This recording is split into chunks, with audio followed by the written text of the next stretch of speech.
Boa tarde. Vamos iniciar o painel 4, Transferência e Valorização do Conhecimento. Este é o último painel do webinar de hoje, Inovação de Caminhos. E é, tal como o anterior painel 3, um painel multidisciplinar, onde temos aqui um conjunto de interlocutores e um conjunto de entidades que marcam aqui vários prismas e vários pilares que são estratégicos e relevantes para esta vertente da transferência e valorização do conhecimento, algo que é aquilo que é o trabalho diário da TecMinho. Vou deixar a cargo a moderação de todo este painel para o professor Fernando Alexandre, da Escola de Economia e Gestão do Minho. Professor, boa tarde, muito obrigado por ter aceito o nosso convite e uma boa sessão de trabalho. Até já. Obrigado, Filipe. É com muito gosto que, boa tarde a todos, é com muito gosto que modero esta sessão sobre a transferência e valorização de conhecimento, assente na relação Universidade-Indústria. Quero dar os parabéns à TecMinho pelos seus 30 anos, tem feito um trabalho extraordinário nesta e noutras dimensões. E nós vamos ter aqui nesta sessão 4 intervenientes. Vamos ter uma primeira parte com a apresentação de Marta Candeias, que vai fazer uma apresentação sobre o Horizonte Europa, o novo quadro de apoio à investigação e desenvolvimento. Marta Candeias é da ANI e que tem já uma longa experiência em políticas nacionais europeias de apoio à investigação e à inovação, e vai ser certamente muito útil, porque este tipo de incentivos tem um papel fundamental na relação entre a universidade e as empresas. E depois teremos a seguir um debate com a participação do professor Raul Fangueiro, que tem uma já longa e riquíssima carreira como investigador na Universidade do Minho e tem-se destacado pelo seu papel na criação e coordenação da plataforma Fibernamics, que inclui mais de 350 parceiros e depois multiplica-se em imensas atividades a nível nacional e internacional, precisamente na promoção da relação entre a Universidade e a Indústria e a transferência do conhecimento e da investigação para a indústria que é gerada na Universidade. Temos também o João Milhomens, que neste momento está com funções de Head of Innovation na José de Melo. O João Milhomens tem já uma longa experiência também nesta área da relação, da colaboração universidade-empresa. Ele teve, no fundo, já nos diferentes lugares que esta relação envolve. Teve na Universidade do Algarve, no Interface, que no fundo é o congénero da TecMinho. Teve também na ANI, na Agência Nacional de Inovação. Foi também diretor executivo da Singularity University, em Portugal. E tem, de facto, também já uma longa experiência nesta dimensão de gestão de projetos que envolvem a colaboração entre a universidade e a indústria. Depois, finalmente, temos o Marco Sousa, que é o coordenador do gabinete do GAPI, que é o Gabinete de Apoio à Promoção da Propriedade Industrial da TecMinho, e que terá aqui o papel de falar sobre o papel dos interfaces nesta relação universidade-indústria, universidade-empresa.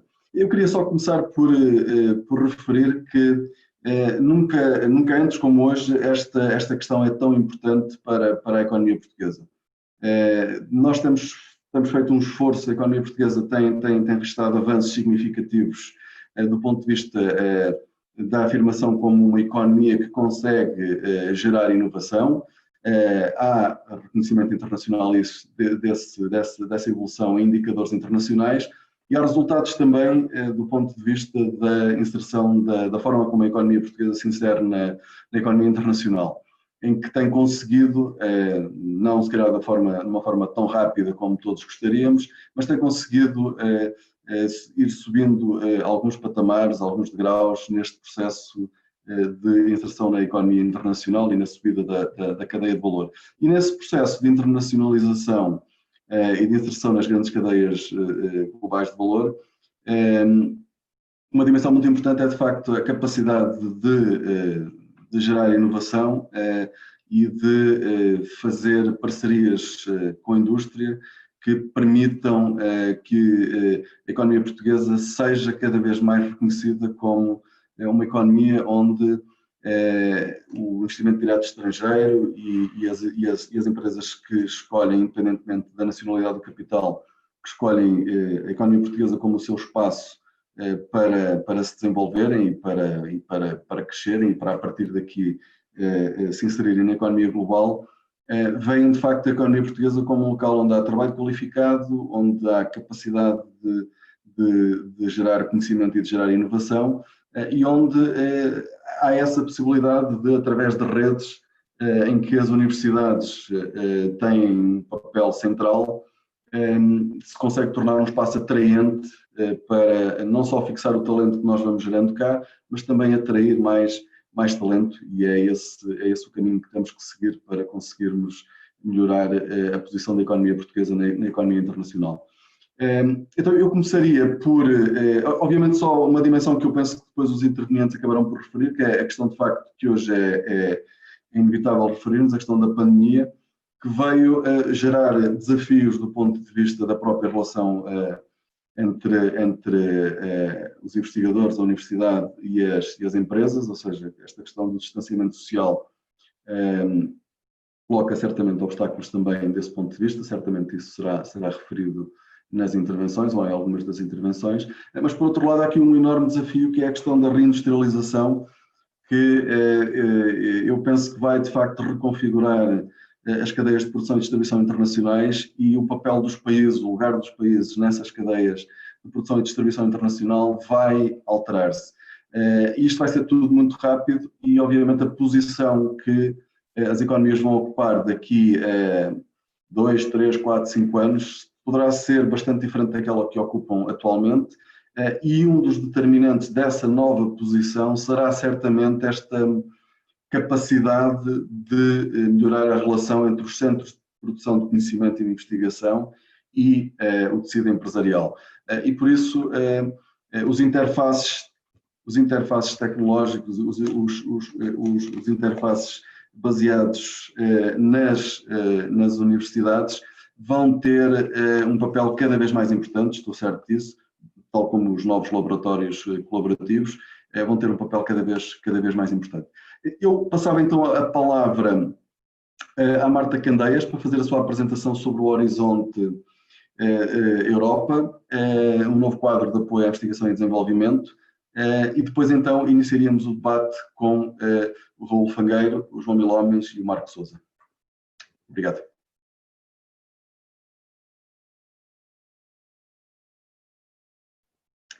Marta, não estamos... Boa tarde, conseguem ouvir-me agora? Sim, agora está a funcionar. Boa tarde a todos. Queria, antes de mais, cumprimentar os meus colegas oradores e todos os que me estão a ouvir e não a ver, infelizmente, porque estou aqui com um problema, mas como tenho uma apresentação, creio que a imagem não fará muita diferença. Antes de mais, gostaria de agradecer o convite endereçado à Agência Nacional de Inovação para fazer parte deste evento e desde já congratular o trabalho que tem sido vindo a ser desenvolvido pela Tecninho e pela oportunidade de dar visibilidade ao próximo quadro de financiamento para a investigação e inovação, Horizonte Europa, que terá início expectavelmente em 2021 e terminará em 2027. Bem, a minha apresentação consistirá na visão geral do Horizonte Europa, o ponto de situação atual, formas de estarem envolvidos na preparação do programa, um breve contributo, como é que o Horizonte Europa pode contribuir para o tema deste painel, portanto, valorização e transferência de conhecimento, e por fim, falar um pouco sobre as oportunidades ainda em aberto no Horizonte 2020.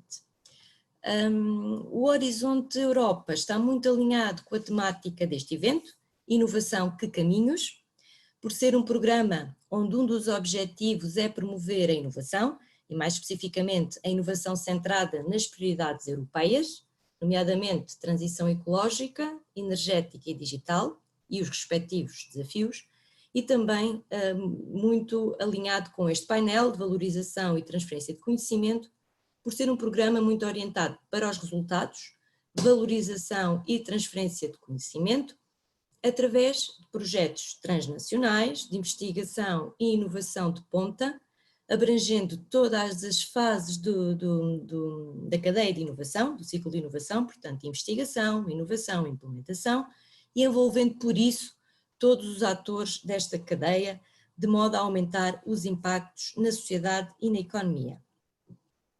O Horizonte Europa foi desenhado com base no sucesso do Horizonte 2020, pelo que manterá a sua estrutura basilar dos 3 pilares, continuará a ser baseado na excelência e manterá os procedimentos e regras de financiamento já testados durante o Horizonte 2020.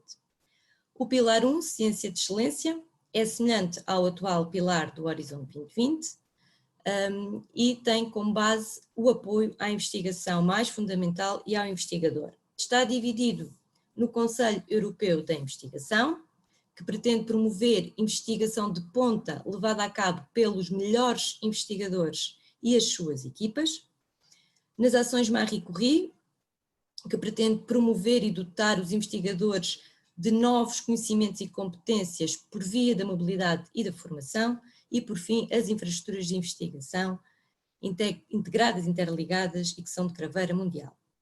O pilar 2, Desafios Globais e Competitividade Industrial Europeia, junta os atuais pilares 2 e 3, Liderança Industrial e Desafios Societais do Horizonte 2020, e está focado em investigação aplicada e em promover tecnologias e soluções fulcrais subjacentes às políticas da União Europeia e aos Objetivos de Desenvolvimento Sustentável para aumentar a competitividade da indústria europeia e resolver os desafios sociais. Portanto, são projetos tipicamente em colaboração, envolvendo toda a cadeia, os atores da cadeia de inovação, havendo aqui muitas oportunidades para promover a transferência de conhecimento.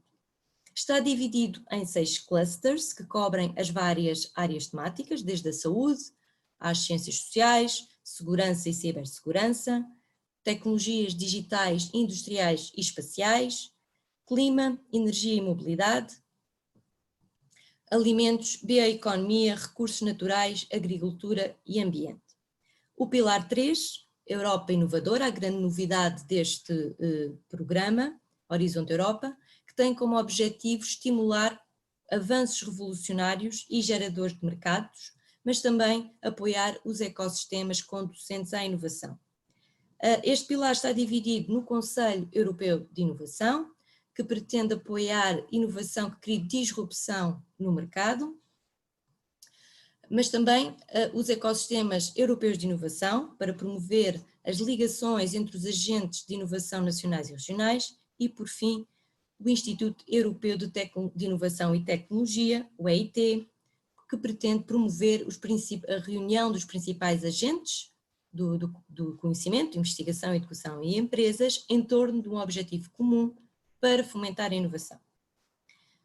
Por fim, o pilar 4, que é transversal a todo o programa e que tem como objetivo alargar a participação e reforçar o espaço europeu de investigação, através da otimização dos pontos fortes e o potencial para uma Europa mais inovadora. Neste novo programa que se avizinha, existe uma maior transdisciplinariedade e interrelação entre as várias áreas de ciência e tecnologia, que se pode ter essencialmente foco no pilar 2, numa tentativa de quebrar a divisão por silos. Além deste programa base, fazem também parte do Horizonte Europa outras formas de financiamento orientadas para objetivos mais específicos e concretos, como é o caso dos instrumentos novos, no caso das missões, e a continuidade de algumas parcerias. O Parlamento Europeu e o Conselho Europeu já chegaram a um entendimento comum relativamente ao programa Horizonte Europa no ano passado, 2019. No entanto, ainda estão algumas questões em aberto, uma delas é o orçamento, mas também as questões associadas às sinergias e a associação de países terceiros, e que estão pendentes das negociações globais sobre o quadro financeiro plurianual. Inicialmente, a proposta da Comissão para o orçamento deste programa era de cerca de 94 mil milhões de euros.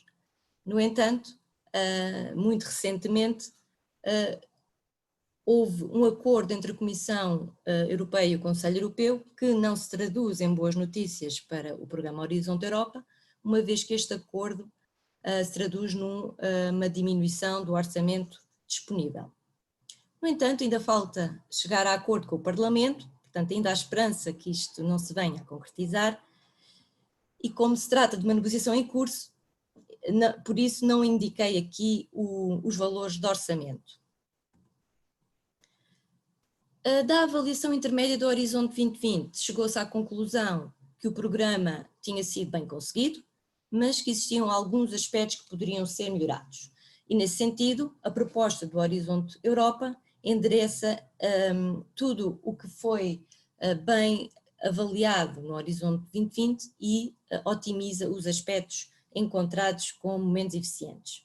É, portanto, considerado uma evolução e não uma revolução. As principais novidades, como já referi, são o Conselho Europeu de Inovação, que surge para responder à necessidade de apoiar inovação que cria disrupção nos mercados, apoiar inovações revolucionárias e geradoras de mercados, quer fomentando o empreendedorismo de base tecnológica, através do mecanismo Pathfinder, quer acelerando negócios escaláveis através do mecanismo Accelerator.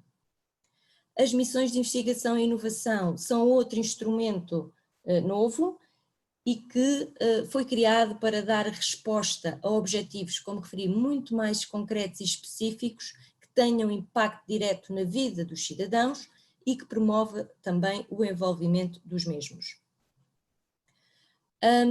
Outra novidade é a associação alargada a países terceiros, com o objetivo de reforçar a cooperação internacional, promover uma política de ciência aberta, com o objetivo de melhorar a divulgação e valorização dos resultados de investigação e inovação, mas também apoiar no envolvimento ativo da sociedade, uma nova abordagem nas parcerias, onde existe uma maior racionalização dos diferentes instrumentos de financiamento nas várias formas de parcerias e, por fim, a difusão da excelência para incentivar a participação. Relativamente às regras de financiamento, são mantidos os princípios existentes no Horizonte 2020, de onde se salienta a simplificação que já foi conseguida e que será reforçada no Horizonte Europa. Irá continuar um conjunto único de regras por tipologia de projeto. O modelo de financiamento continua a ser atrativo, uma vez que inclui taxas de financiamento dos custos diretos até 100%. Os princípios assentam na base da confiança e numa maior aceitação das práticas correntes das entidades.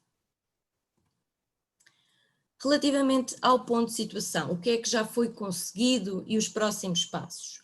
O pacote legislativo está aprovado, com exceção das questões em aberto que já referi, portanto já são conhecidas as linhas orientadoras do programa e as grandes áreas temáticas que servirão de enquadramento às prioridades a concurso nos próximos 7 anos.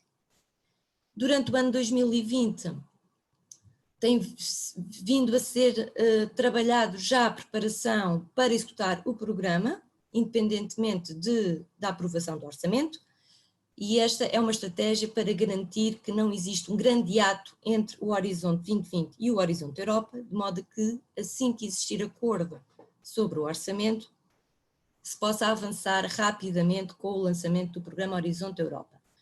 O plano estratégico e os programas de trabalho, onde são publicados os concursos, estão a ser discutidos neste momento.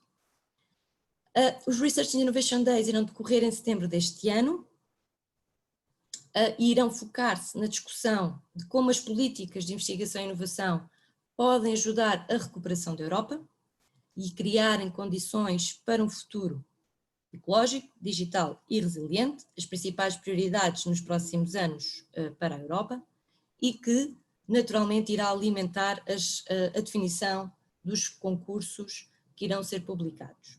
O evento é virtual e podem inscrever-se desde já. É uma oportunidade de também contribuírem para esta discussão.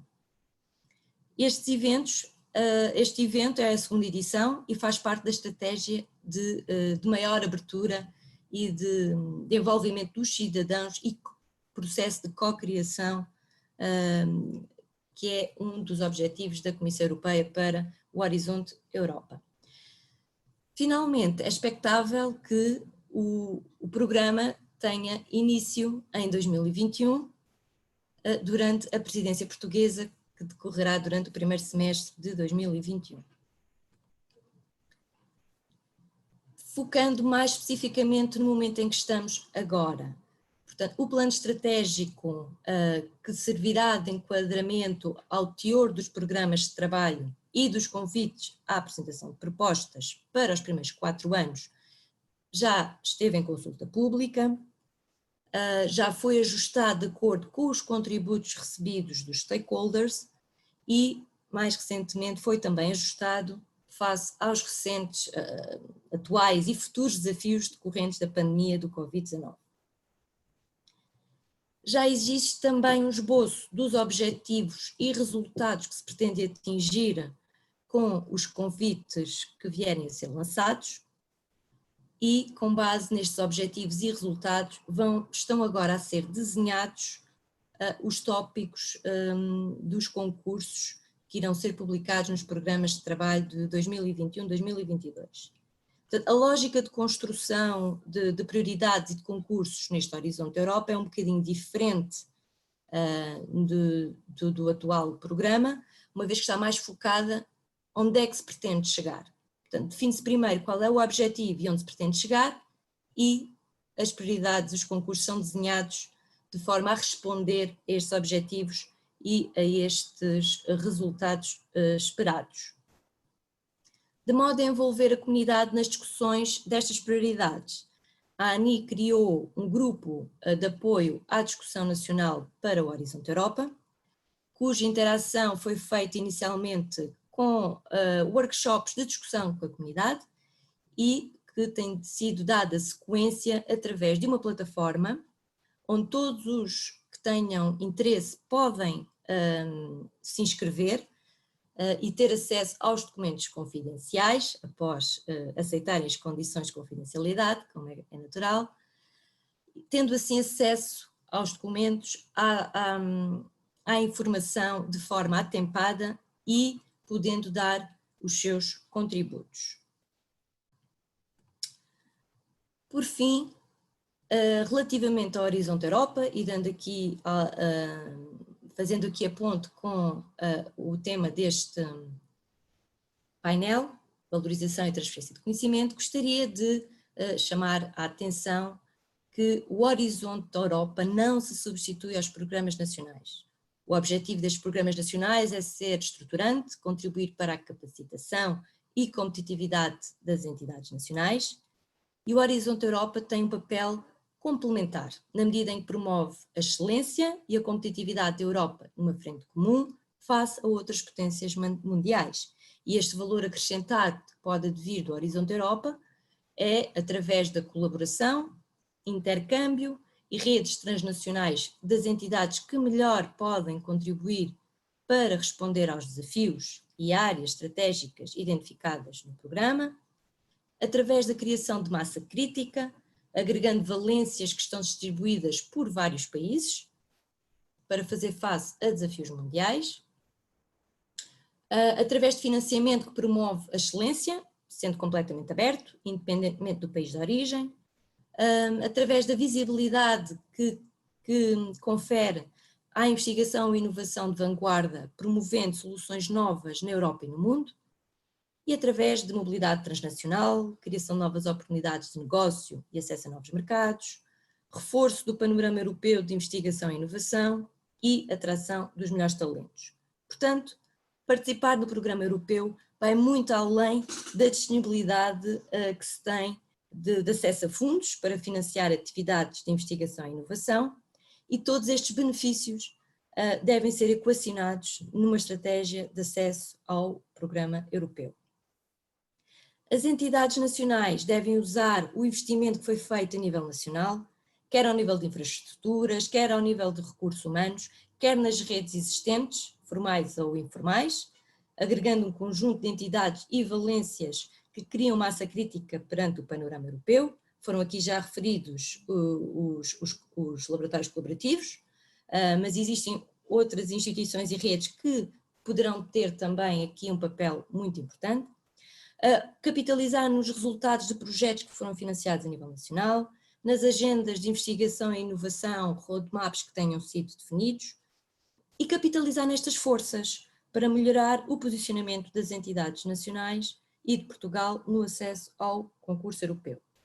Por outro lado, após a participação em projetos europeus, pode também capitalizar-se nos recursos e nos resultados que foram obtidos nestes projetos europeus, nos contactos estabelecidos, dando origem a novas parcerias, aprofundando o conhecimento ao qual se teve acesso ou explorando novas áreas de conhecimento que daí advenham, novas áreas de aplicação, promover a fertilização cruzada, transferindo conhecimento, tecnologia e adaptando soluções a diferentes setores, tudo atividades que podem ser exploradas depois a nível nacional, mas tendo como base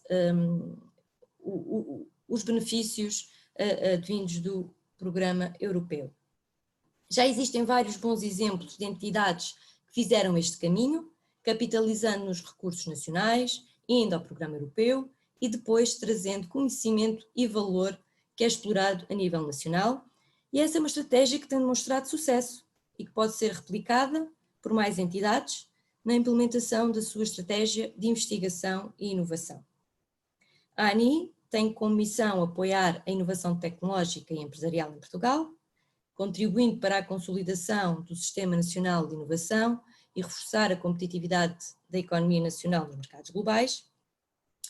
E a prossecução desta missão será articulada com outros objetivos de políticas públicas, nomeadamente as prioridades e objetivos associados à participação de Portugal nos programas de apoio à investigação e inovação no quadro europeu, como é o caso do Horizonte Europa, e estamos, obviamente, disponíveis para apoiar a comunidade nacional a tirar o melhor partido das oportunidades existentes.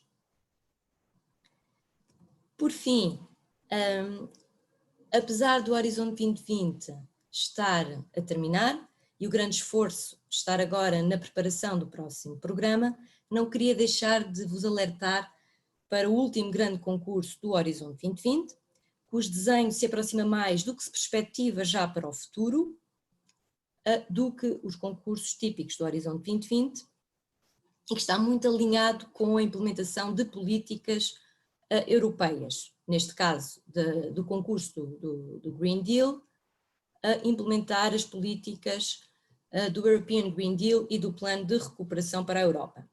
É um concurso que está muito mais orientado para a inovação, com foco no impacto e em obter resultados visíveis a curto prazo para os cidadãos. É constituído por um número relativamente reduzido de tópicos que cobrem várias áreas, desde o ambiente, energia, mobilidade, economia circular, tecnologias industriais, bioeconomia e biodiversidade. A última versão dos tópicos a concurso também já está disponível na plataforma que referi anteriormente. E, relativamente a este concurso, os próximos passos será a adoção e a publicação deste concurso em meados de setembro. O lançamento oficial será durante os Research and Innovation Days. A data provável do fecho do concurso será no final de janeiro de 2021 e é expectável que os projetos selecionados tenham início no final do mesmo ano. Esta era a minha contribuição para esta discussão. Tenho muita pena de não poder ficar para assistir ao debate no painel, que tenho a certeza que será muito interessante, tendo em consideração os oradores presentes, mas devido a outros compromissos previamente agendados e dada a altura intensa na preparação do futuro quadro, infelizmente só tenho mesmo disponibilidade para responder a alguma questão ou esclarecimento e depois terei mesmo de sair. No entanto, reitero a disponibilidade da ANI no esclarecimento e apoio à comunidade nacional e aqui a equipa responsável por estas matérias. Muito obrigada. Muito obrigado, Marta Candeias, pela claríssima exposição dos desafios que a Comissão Europeia tem pela frente para o novo Horizonte Europa. Eu não sei se há alguma questão, nós aqui no chat não temos questões, por isso se não houver questões, eu avançaria já para o debate, agradecendo mais uma vez à Marta Candeias, e avançaríamos já para o debate sobre as boas práticas para a valorização do conhecimento na relação universidade-empresa. Nós vamos começar por ouvir o João Milhomens, que eu já apresentei há pouco, que fará uma apresentação sobre as diferentes dimensões da relação nesta relação universidade-indústria. O João já está disponível? Já, estão-me a ouvir bem? Muito bem, João, obrigado. Obrigado, Fernando, e obrigado a toda a Tecminho pelo aniversário que estão a celebrar e o caminho que percorreram e o trabalho que fazem diariamente na promoção da inovação e na colaboração entre o sistema científico e tecnológico e as empresas. Portanto, desde já o meu obrigado e os meus parabéns. Boas-vindas também a todos os que nos estão a ouvir e aos restantes convidados. Fernando, eu se calhar começava com uma pequena nota da apresentação, é que eu, apesar de hoje estar aqui enquanto diretor de inovação do Grupo José de Melo, nos últimos 10 anos eu creio que passei pelos diferentes atores que constituem este ecossistema, primeiro na Universidade do Algarve, onde fui professor e onde trabalhei como gestor na área da transferência de conhecimento e onde fazia a ligação entre os meus colegas da universidade e as empresas da região, e nos últimos anos na ANI, na promoção do programa Quadro, e onde estive muito próximo do nosso ecossistema de inovação, das nossas PMEs mais inovadoras. Eu acho que iria começar por falar por um acontecimento notável que aconteceu nas últimas semanas, que foi o facto da Comissão Europeia ter incluído Portugal pela primeira vez no grupo dos fortes inovadores europeus. Portanto, saímos do grupo dos moderados inovadores para passarmos a estar no grupo dos fortes inovadores. E vale a pena perceber porquê. E porque é que, se calhar, por um lado, estamos na cauda do grupo dos fortes inovadores. Apesar de ser uma grande notícia, eu acho que que os indicadores e a informação que nós tiramos daquele questionário é extremamente importante para este lado. Primeiro, onde é que Portugal está muitíssimo bem?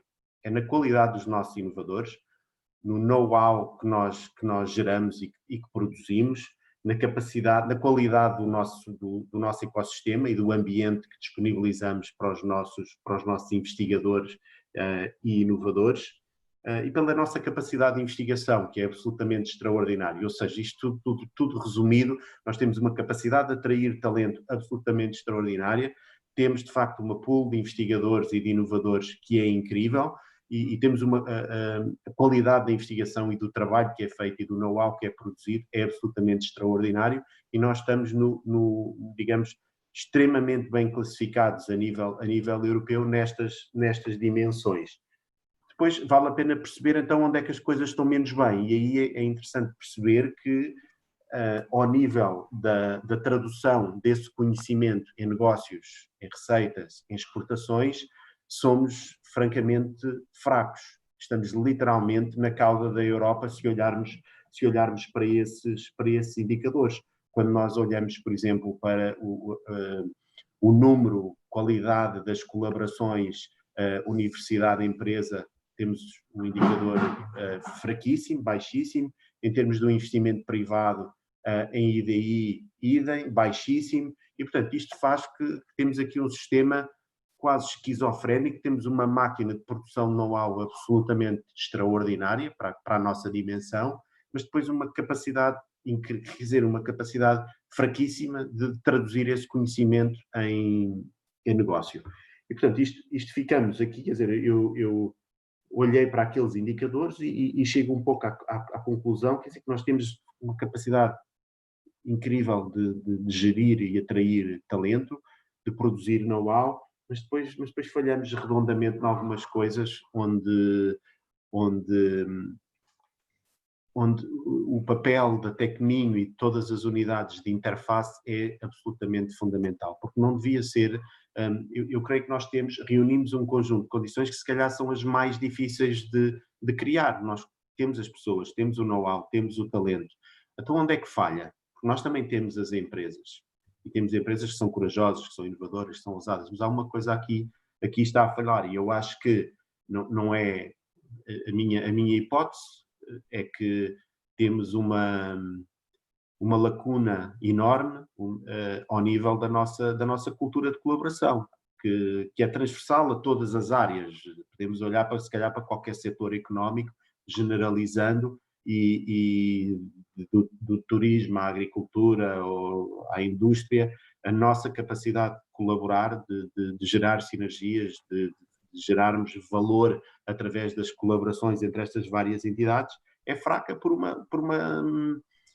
características inerentes à nossa cultura, à nossa aversão, à nossa preocupação em estarmos fechados no nosso ninho e gerir as coisas de uma perspectiva muito fechada e muito aversa à colaboração. Eu tenho muitas ideias sobre porque é que isso acontece e como é que isso pode ser invertido.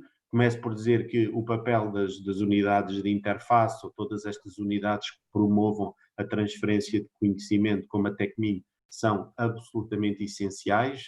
Do trabalho, daquilo que eu vivi enquanto estive numa dessas unidades, que foi o CRIA no Algarve, mas da experiência que tenho, quer com a Tecminho, com a UPTEC, com o IPN, é um trabalho absolutamente excepcional que precisa muito de ser valorizado e reconhecido.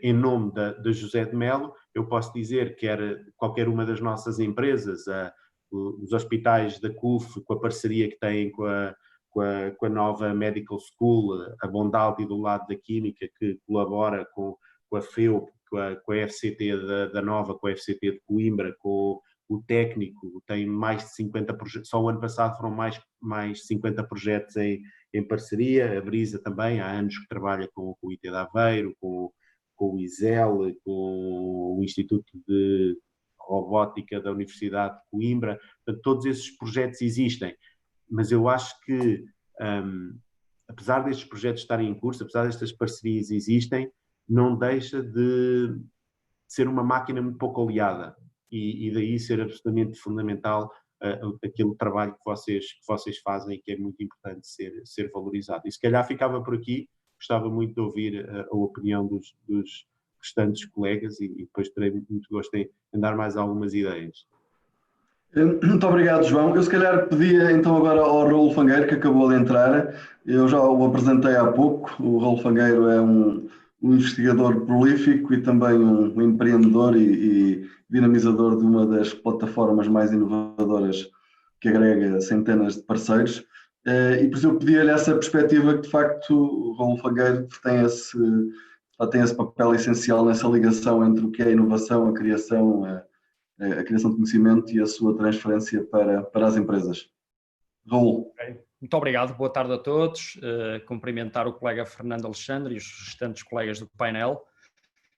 E, obviamente, neste momento, os parabéns à Tecminho pelo 30º aniversário e pelo papel que tem desempenhado nesta transferência de conhecimento da Universidade do Minho para o meio, para o tecido económico.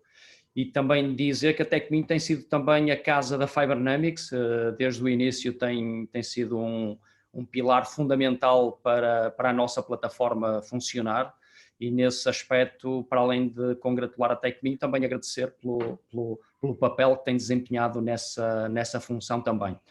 Pronto, eu como investigador e professor da Universidade do Minho, desde já há alguns anos, tenho vivido sempre bastante esta inquietação da transferência do conhecimento, daquilo que vamos gerando como conhecimento técnico-científico e a forma como ele pode chegar ao mercado, como é que ele pode ser transformado em produtos, tecnologias inovadoras que possam responder a desafios. Portanto, isso desde o início da minha carreira, e eu gostava de partilhar também a minha experiência pessoal neste domínio, tem sido algo que tem estado sempre em cima da mesa, tem sido algo que tem de alguma forma guiado um pouco o meu percurso também na academia, numa visão se calhar um bocado pragmática da investigação e por estar se calhar numa escola de engenharia, uma visão de conversão do conhecimento de engenharia, mas numa lógica de investigação aplicada, e penso que muitas vezes esta relação entre investigação aplicada e investigação fundamental cria por vezes barreiras também na relação que temos com o tecido económico. Muitas vezes será complicado nós apresentarmos projetos de investigação mais fundamental a empresas e recolhermos o seu apoio e a sua parceria para podermos levar a cabo esse projeto, mas muitas vezes convertermos esse conhecimento mais fundamental em algo que é aplicado e que as empresas consigam verificar que realmente representam a mais-valia para aquilo que fazem, para o negócio que levam a cabo, para os mercados que normalmente onde atuam. Eu penso que aí a relação pode se tornar bastante mais simplificada e cabe muitas vezes também ao investigador conseguir deslindar então aquilo que dentro de uma investigação que é fundamental, o que pode ser fundamental mais uma vez, mas agora sob o ponto de vista da entidade, das entidades que podem servir como parceiros e como elos de ligação à sociedade. Pronto, nessa inquietação, como falava, criámos há cerca de 10 anos atrás a plataforma Fibernamics, que, como o Fernando Alexandre dizia, portanto, agrega neste momento um conjunto de 300 entidades que, de alguma forma, interagem neste mundo da inovação e da transferência do conhecimento que é gerado na universidade, principalmente do Minho, obviamente, nessa transferência para a sociedade. Mas eu acredito que estas coisas não acontecem só porque num determinado deveríamos começar a colaborar entre nós, não é? É preciso criar metodologias, é preciso criar momentos até onde estas entidades se encontram e conseguem de uma forma muitas vezes desformatada poderem trocar as suas ideias, as suas ansiedades, o que é que os espera para o futuro, as suas visões de futuro, e foi isso que ao longo destes últimos 10 anos fomos tentando fazer, obviamente com um conhecimento forte do que são as tendências técnico-científicas, mas indo buscar também, por estas interações, as tendências de mercado, os desafios societais, e eu penso que é neste casamento do que vamos fazendo sob o ponto de vista tecnológico, sob o ponto de vista científico, com aquilo que são as evoluções societais, que conseguimos encontrar os espaços onde a universidade e a empresa se podem encontrar para encontrar soluções e para desenvolverem soluções inovadoras nesse domínio. E, portanto, no âmbito desta plataforma, tentámos numa primeira fase fazer precisamente este matching de expectativas, de oportunidades, de conhecimento, para podermos depois converter então nesses produtos e tecnologias que possam ser mais-valias. O modelo que seguimos é um modelo que está também e que foi reconhecido há cerca de 2 anos atrás como um caso de boas práticas pela Comissão Europeia. O modelo que nós implementamos de transferência de conhecimento, portanto, está reconhecido nesse âmbito, e ele engloba 3 pilares fundamentais, e é a partir daí que nós depois construímos tudo o que são as relações que criamos.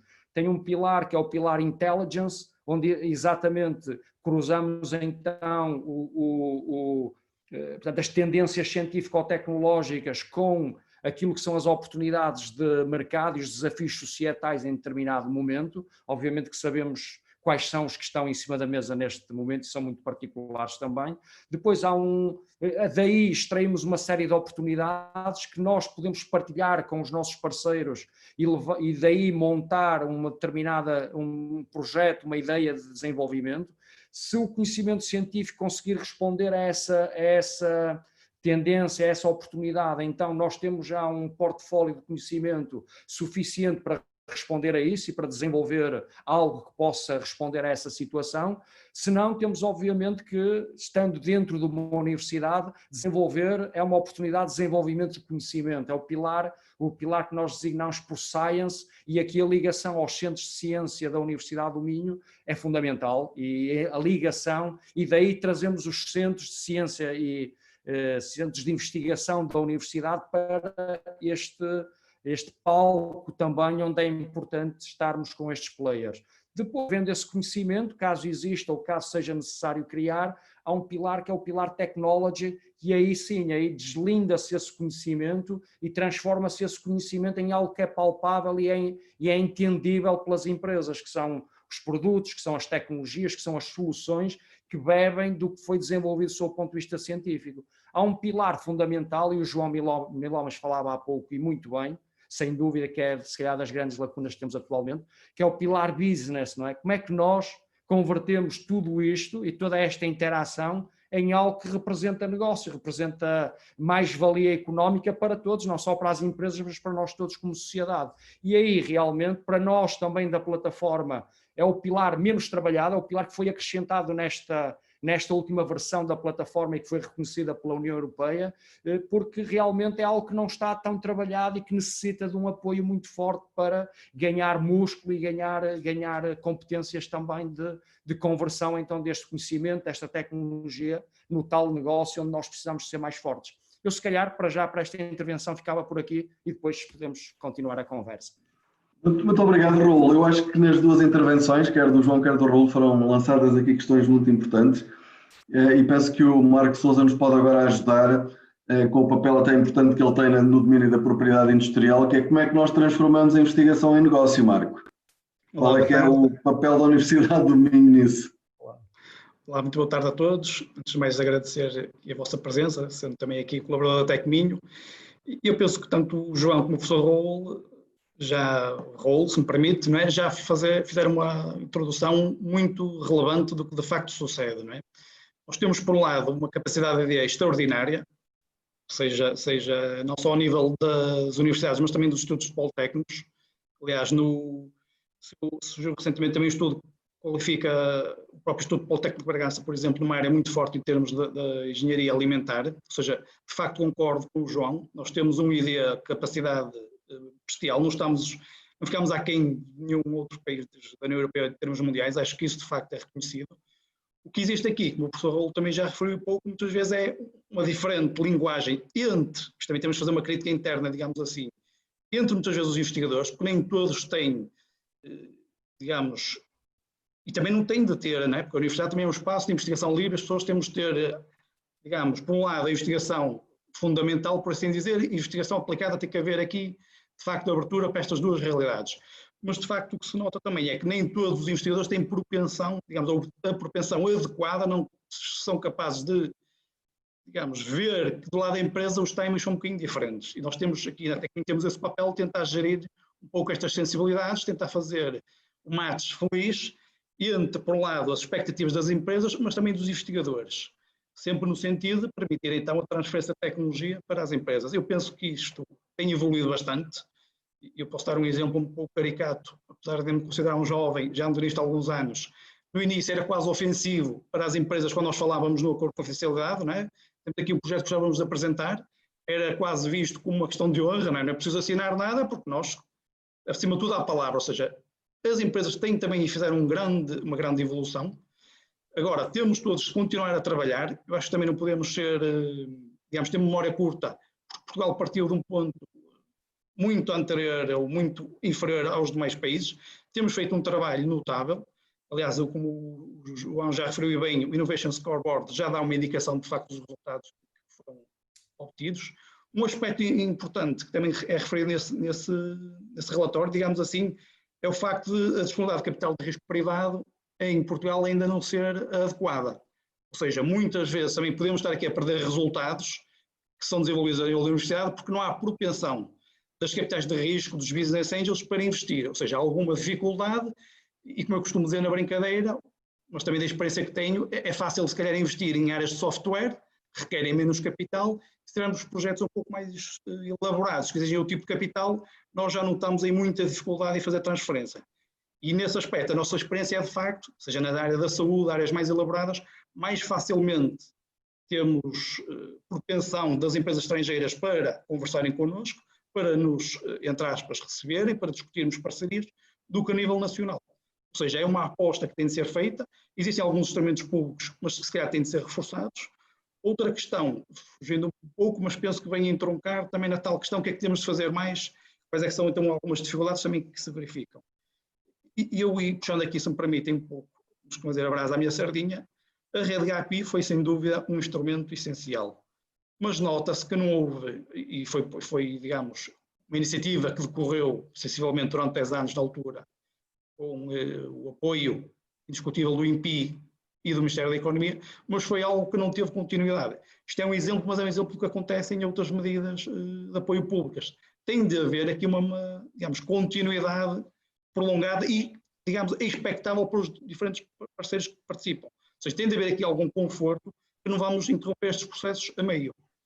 Porque estas estruturas de interface do CRI, o IPN, como o João já referiu e bem, a UPTEC no Porto, temos também colegas no técnico, fazemos, puxando um bocadinho também aqui, entre aspas, os galões, temos feito um trabalho extraordinário, aprendemos com os colegas, que nos foi facultada essa formação, não é? Porque é preciso evoluir. Agora, temos de continuar a persistir, eu penso que já se evoluiu bastante.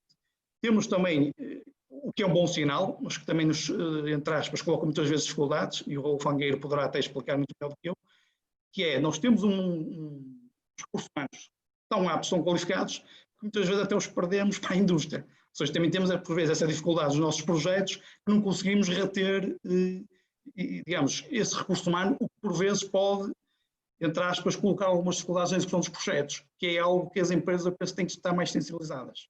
As universidades têm algumas restrições, digamos assim, seja a nível, muitas vezes, de contratação, de execuções de recursos humanos. Por vezes, nem sempre as empresas, os timings são um pouco diferentes. A empresa, e bem, porque é essa a missão deles, digamos assim, é dar lucro. E dar lucro num espaço tão célere quanto possível, digamos assim. E na universidade, nós não temos propriamente essa missão, é a missão de criar, digamos, o conhecimento e permitir, em contrapartidas mútuas, digamos assim, que ele seja percepcionado, seja retido pelas empresas. Mas os timings, por vezes, são um pouco diferentes. E depois vai depender muito, e bem, como já foi referido, também da dinâmica interna dos diferentes grupos de investigação e da propensão, que é normal, não é? Neste aspecto, eu penso que seria importante, que é algo que em Portugal não está propriamente unificado, digamos assim, valorizar um pouco mais, ou reconhecer devidamente o trabalho dos investigadores que apostam nestas áreas. O que é que eu quero dizer com isto? Nós temos uma série de valorizações, mas que ainda não estão, se calhar, focadas.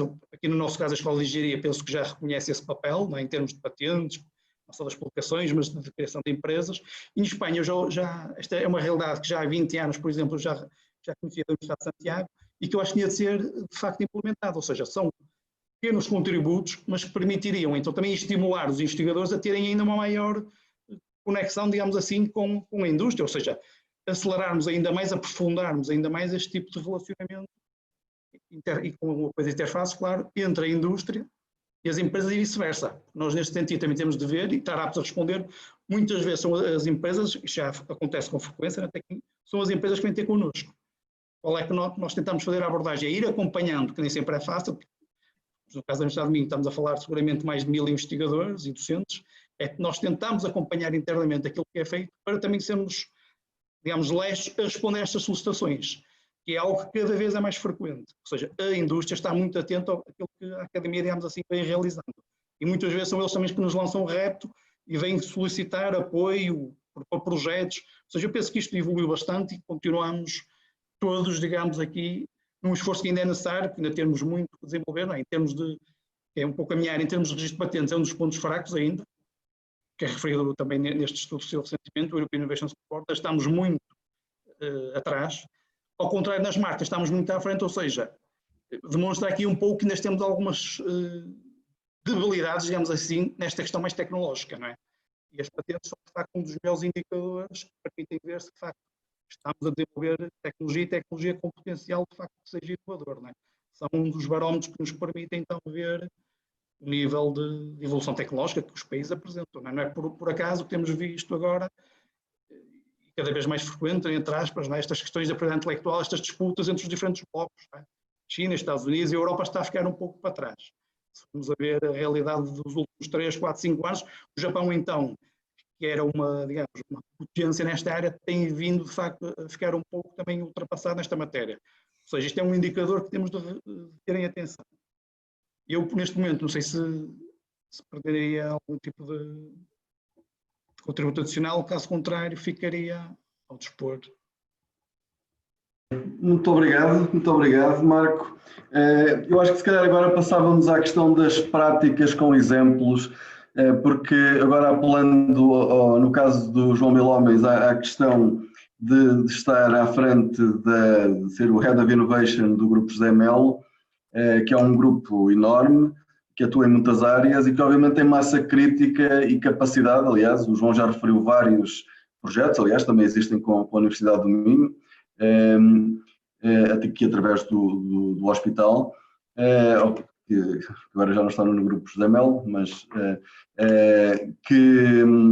ou seja, que basicamente num grupo com essa dimensão e que tem uma massa crítica consegue estabelecer um tipo de relação com as universidades completamente diferente da relação que é estabelecida através de PMEs, porque no caso das PMEs e a evidência relativa a isso, em que de facto aí os interfaces têm um papel de relevo a estabelecer relações entre a universidade e as empresas.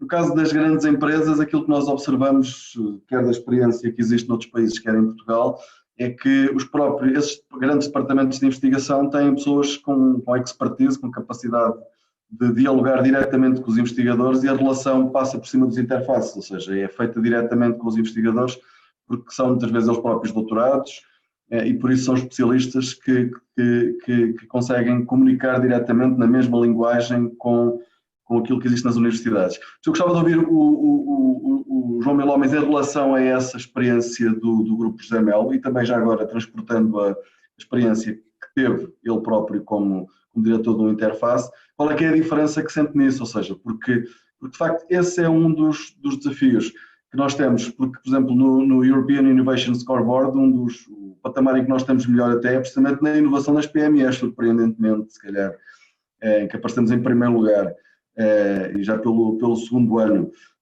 o que é um pouco até um bocadinho, se calhar, inesperado e paradoxal em relação até muitas das coisas que já foram aqui referidas. E por isso eu gostava de ouvir o João em relação a isso. E depois o Raul, com a sua experiência, quer em redes internacionais, quer também aqui com empresas num setor específico e que depois tem diferentes dimensões, e estando ele na universidade, como é que de facto essa questão da cultura, porque eu acho que as intervenções, apesar de tudo, pareceram demasiado otimistas, porque embora tenha sido enfatizado o facto de depois, quando passamos ao produto, de facto haver uma certa desilusão, que isso depois vê-se nos indicadores da produtividade, do crescimento do país, tudo isso, não é? Ou seja, não é nada cor-de-rosa o cenário, não é? Como nós sabemos, não é? Portugal é neste momento o 21º país em termos de produto per capita em 27 países da União Europeia, tem estado sempre a perder lugares todos os anos, e por isso nós evoluímos, é óbvio, como disse o Marco, por exemplo, mas os outros também evoluem, e a questão é que eles estão a evoluir mais depressa do que nós, e aquilo que nós sabemos é que esta corrida vai acelerar, e por isso aqui a minha grande preocupação é se nós vamos ter capacidade de acompanhar isto, porque eu confesso que tenho algumas dúvidas sobre a nossa preparação para lidar com aquilo que está a acontecer neste momento na Alemanha e no norte de Itália e na França, porque nós estamos a discutir uma estratégia para o país quando esses países já têm essa estratégia preparada antes da pandemia. Parece que percebemos que precisávamos de uma estratégia com a pandemia quando os outros países já tinham essa estratégia. A estratégia da Alemanha, a estratégia para a indústria alemã é de 2019. As pessoas andam a compará-la com a portuguesa, mas ela é de 2019, é anterior à pandemia. Eu gostava de vos ouvir em relação a isso. Nós temos rapidez, temos massa crítica e aqui na perspectiva do João, de um grande grupo económico que é líder em algumas áreas e em setores bastante diferentes, como o setor alimentar, e depois o Raul, mais no setor específico em que ele atua. Epá, concordo com tudo o que foi dito e só posso realçá-lo e sublinhá-lo. Se calhar pegava agora pelo que o Fernando acabou de dizer sobre a tal surpresa de estarmos tão bem no ranking das PMEs inovadoras. E isso é verdade, eu também quando vi, pensei uns segundos sobre isso, faz sentido e faz muito sentido, eu acho que faz muito sentido, e nós temos um número muito significativo de empresas que a grande maioria de nós, para não dizer do público em geral, desconhece. E eu faço agora um parênteses para dizer, eu em jeito quase de brincadeira e de um exercício que fiz como orador da Singularity University, preparei uma talk chamada Portugal Exponencial, e onde o que eu fazia era dar voz às startups que estão a fazer coisas absolutamente revolucionárias, transformadoras, que têm o potencial de mudar o mundo, que nenhum de nós sabe que existe, mas elas estão aí, porque nós também temos garagens e empresas de vão de escada e startups incubadas nas nossas universidades a fazer coisas que são verdadeiramente únicas e transformadoras. O meu trabalho na José de Mel, curiosamente, é fazer a ponte com essas empresas, porque sem desprimor para o que se faz nas universidades, pelos professores e pelos investigadores, se eu precisar de uma solução para responder a uma necessidade que eu tenho num hospital, eu mais depressa vou buscar numa PME, porque são muito mais ágeis, muito mais inovadoras, muito mais rápidas a responder e estão desejosas. É o seu objetivo, é encontrar um parceiro como a CUF onde possa validar, demonstrar a sua tecnologia e, de preferência, lançar ali a sua comercialização. Portanto, o que eu faço através do Grow, que é o nosso braço armado para a inovação aberta dentro das várias empresas do José de Mel, é termos uma porta onde recebemos, ouvimos as nossas startups e damos-lhes a oportunidade de validar e demonstrar a sua tecnologia junto de uma das nossas empresas, com a contrapartida de terem a nossa mentoria, o acesso à nossa infraestrutura, aos nossos recursos para fazerem o deployment da tecnologia. E eu acho que isto é algo fundamental.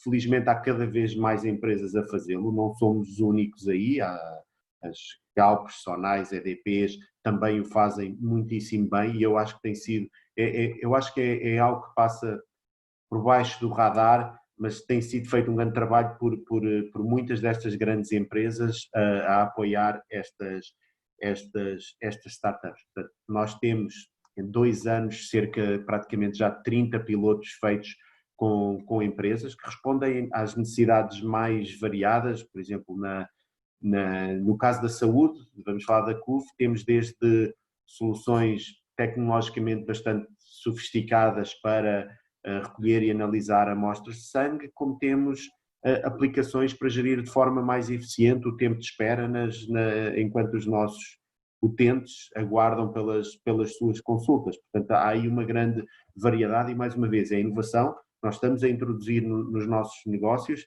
estamos a ajudar, de alguma forma, obviamente estamos a trazer valor para o nosso negócio, mas estamos a apoiar estas empresas, todas elas portuguesas,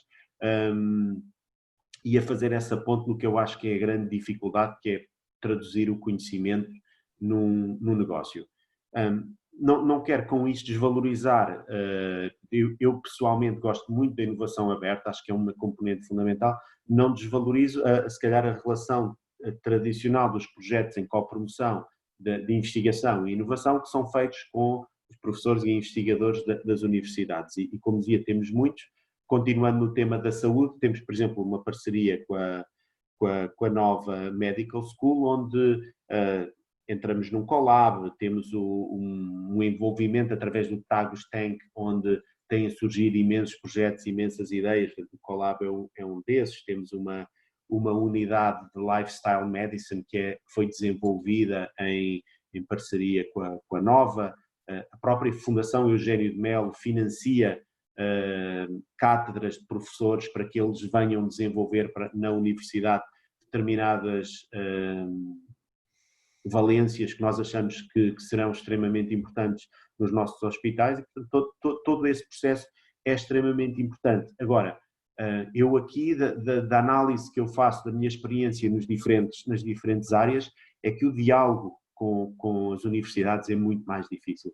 porque estamos a falar de dois atores que falam línguas completamente diferentes, que têm timings completamente diferentes, cujas prioridades são completamente diferentes, e mesmo quando há ali alguma interseção, alguma vontade de, algum compromisso em fazer alguma coisa em conjunto, os objetivos raramente são exatamente os mesmos. Um investigador, um professor tem vontade de gerar conhecimento para produzir, fazer um projeto para gerar conhecimento, para escrever os seus artigos, para ter as suas publicações, para ajudar os seus estudantes de mestrado e doutoramento, e isso tudo é muito importante, mas tem que responder à necessidade da empresa, porque eu quando falo com uma PME tenho a certeza que ela vai me querer dar exatamente aquilo que eu procuro.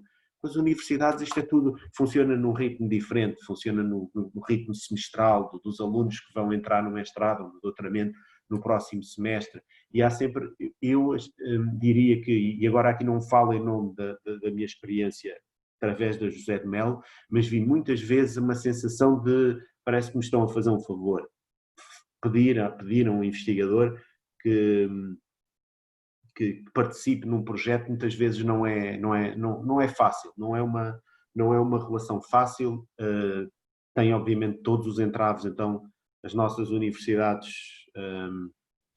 públicas temos que lidar com todos os entraves administrativos e burocráticos e financeiros vocês saberão, não é? Sabemos todos o que é a contratação de um bolseiro para um projeto, é uma coisa que pode se arrastar, há o dinheiro, há a vontade, estamos todos interessados, mas depois estas coisas podem se arrastar meses a fios por questões burocráticas que as empresas não compreendem porque estão a funcionar num registro que é muito diferente. Há um problema, tem que ser resolvido, vamos procurar a entidade que nos ajude, não podemos ficar à espera que o semestre inicie para se contratar alguém que vá fazer um estudo, que ao fim de 2 anos produzirá o conhecimento que vai alimentar possa responder a essa necessidade.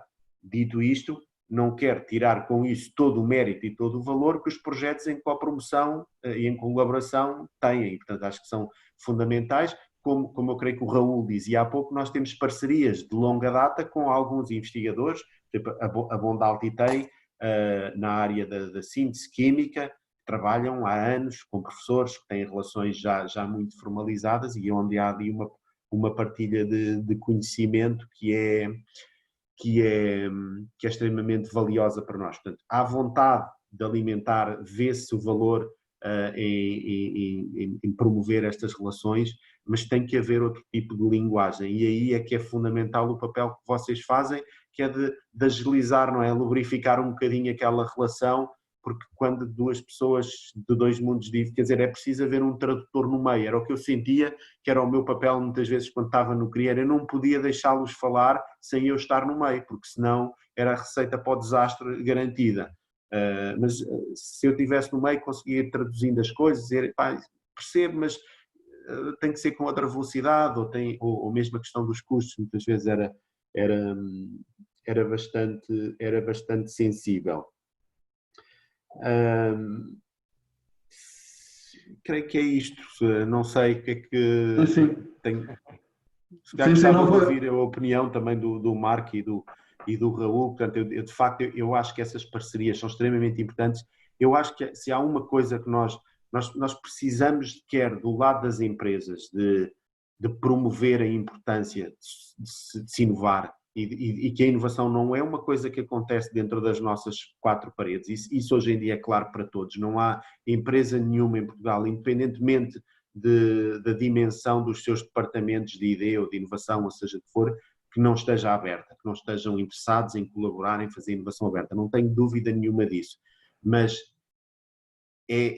há resistência, é difícil. Por vezes não é fácil o tempo que demora, as conversas que é necessário ter. E onde nós acho que era muito importante, era importante haver uma evolução cultural, que eu acho que os investigadores queixam-se muito que as empresas ninguém quer financiar o meu projeto. Porquê é que será que ninguém quer financiar o seu projeto? Não é? Por alguma razão haverá, não está a responder a uma necessidade do mercado, não está a responder a uma necessidade, não está a trazer um novo produto, um novo serviço que se possa traduzir em valor acrescentado para a nossa economia, é tão simples quanto isso. E é preciso, do lado das universidades, que os professores, obviamente, e é absolutamente fundamental, e eu acho que não devia haver limites para a investigação fundamental. É fundamental que ela exista, porque ela é que é a precursora de tudo o que vem a seguir, da investigação aplicada e da inovação e desenvolvimento a seguir, mas é preciso sair um bocadinho da nossa bolha, é preciso viver dentro das empresas e eu brinco às vezes dizendo que se o CEO da McDonald's às vezes tem que ir virar uns hambúrgueres, os professores também precisam de sair da bolha onde estão e perceberem o que é uma empresa, como é que se gera uma empresa, quais são as preocupações de uma empresa, quais são os timings de uma empresa, para perceberem que o trabalho que desenvolvem tem valor, mas precisa de ser, precisa ter outra agilidade, precisa ter um output diferente daquele que é o output tradicional de um projeto de investigação em co-promoção. A forma de o fazer, e mais uma vez eu reitero todo o meu apoio para que se aumente o financiamento para a investigação, mas não devia haver investigação sem parceiros industriais, sem parceiros empresariais, sem obrigatoriedade de haver um business plan associado, de haver um pouco de prospecção do valor dessa investigação. E fico por aqui. Eu penso que, quer dizer, esta questão da chamada terceira missão das universidades é cada vez mais valorizada, e o que é interessante é que em qualquer avaliação internacional, em qualquer processo de acreditação, nós temos que ter lá esses pontos que vamos fazendo nessa área, e aí é o momento em que os investigadores que se dedicam a essa dimensão se sentem minimamente valorizados. A verdade é que depois no dia-a-dia as universidades, pronto, e o Marcos Sousa já acabou por referir um pouco isso, há aqui alguma dificuldade, que é um equilíbrio difícil, não é apenas em Portugal, isto é uma questão muito antiga da relação entre a academia e o mundo lá fora e a cidade, se quisermos, e é como é que se encontra este equilíbrio, que é como é que se mantém a independência de quem está cá dentro, porque as universidades também não podem estar ao serviço da indústria no sentido de seguirem a agenda da indústria, isso não é esse.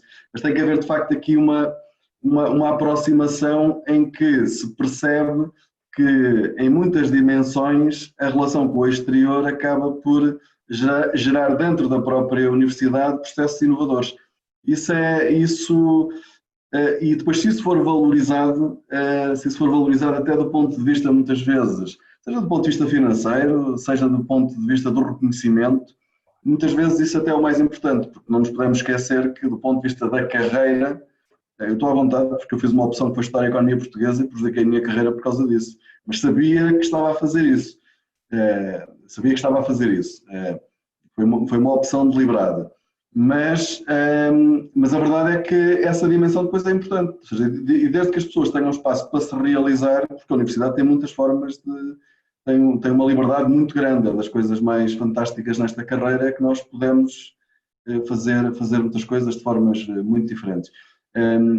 Por isso é preciso, e eu acho que a Universidade do Minho faz isso de uma forma muito interessante mesmo, ou seja, e pronto, e temos aqui o Raul, e por isso até o melhor é passar-lhe já a palavra, porque ele pode falar em nome pessoal daquilo que é de facto alguma facilidade com que muitos dos nossos investigadores conseguem comunicar com a sociedade, seja com os agentes locais, seja com as empresas.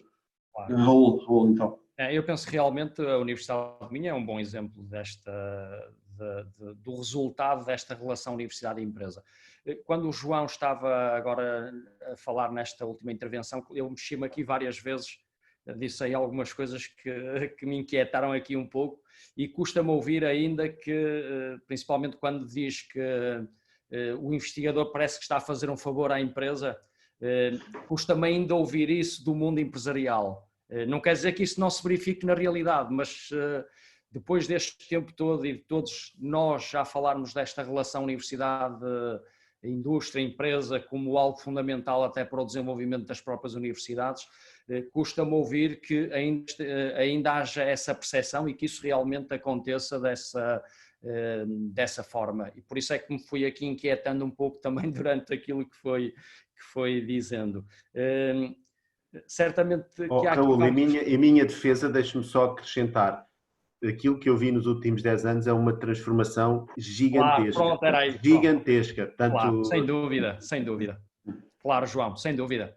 E eu não estou a dizer que a percepção não está correta, não é? Eu custa-me ouvir tanto do lado da universidade, saber que, enfim, essa ainda continua a ser alguma das, portanto, pelo menos a percepção que há relativamente à atuação de alguns colegas. Mas eu ia dizer precisamente isso, não é? A minha experiência dos últimos 10 anos tem mostrado que tem havido uma transformação muito forte aqui nesta relação e principalmente nos resultados que advêm dessa relação. Como o Fernando dizia e bem também, se calhar não temos resultados ainda suficientes para nos colocar nos rankings onde devemos estar e se calhar devemos todos fazer muito mais nesse sentido e se calhar muito mais iniciativas por parte da universidade que muitas vezes surgem de investigadores de forma individual e convém que isto também seja claro, não é? Portanto, convém que se calhar as universidades também comecem a criar internamente as condições necessárias para mais investigadores poderem enverdar também por esta vertente que é também bastante importante. Mas realmente, no âmbito do CREN, do anterior CREN, já tínhamos uma série de medidas que potenciavam muito esta relação. O Portugal 2020 acho que veio acrescentar mais. Esperemos, não sei bem, ainda não penso eu que não se conhece ainda os moldes do Portugal 2030 ou que vem do Horizonte Europa, não sei de que modo é que esta relação poderá ser aprofundada, mas de todo o modo parece-me que há algo que foi esquecido no CREN e no Portugal 2020 que não pode falhar no Portugal 2030, que é realmente o fim da linha da inovação. E, portanto, só temos inovação quando algo é convertido em negócio e só isso é que dá origem à inovação. E agora, se formos analisar os instrumentos financeiros e de apoio, tanto a empresas como a universidades e esta relação, nós não tivemos nenhum instrumento específico para esta fase de colocação no mercado, de valorização no mercado. E muitas vezes no contacto com as empresas e nos vários que temos, nos vários projetos, há muito aquela ideia de que as empresas portuguesas não sabem vender. E esta frase eu coloco entre aspas, porque é dita por muitos dos empresários com quem nós trabalhamos. Portanto, foram muito habituadas a desenvolver a questão mais industrial, produtiva, e não tanto a questão comercial e a valorização daquilo que fazem no mercado. Portanto, há aqui um mindset que também tem que ser completamente alterado e que se calhar precisa também de algum apoio para que isso aconteça da forma necessária. E, portanto, eu da minha parte, tendo também experiência nestes projetos e tendo acompanhado o CREN, o Portugal 2020, eu esperava que agora o 2030 também, o 2030 tivesse uma componente forte nesse domínio. E o Fernando também pode, obviamente, portanto, a Escola de Economia e Gestão tem aqui um papel fundamental também nesta parte terminal da questão da inovação. Pronto, esse aspecto é importante.